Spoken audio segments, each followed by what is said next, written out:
Game changer గురించి చాలా details share చేసినట్లే భారతీయుడు 2 ఫెయిల్యూర్స్ పై కూడా రెస్పాండ్ అయ్యాడు శంకర్.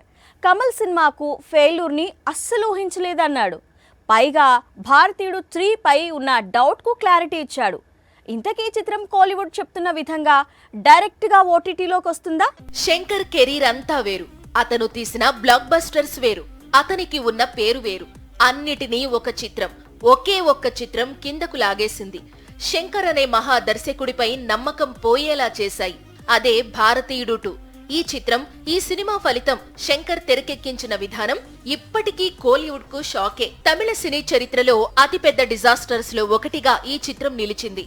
దాంతో 3వ భాగం విడుదలపై సందేహాలు మొదలయ్యాయి. 2వ భాగం డిజాస్టర్ అయింది కాబట్టి 3వ భాగం డైరెక్ట్ గా ఓటీటీలోకి రిలీజ్ చేస్తారని టాక్ వినిపించింది.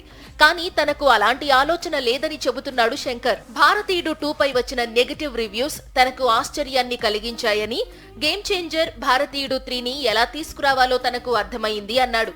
అంతేకాదు, భారతీయుడు 3వ భాగం డైరెక్ట్ గా థియేటర్స్ కు వస్తుందని కన్ఫర్మ్ చేశాడు. సో భారతీయుడు మరోసారి థియేటర్స్ కు వచ్చేందుకు సిద్ధమవుతున్నాడన్నమాట.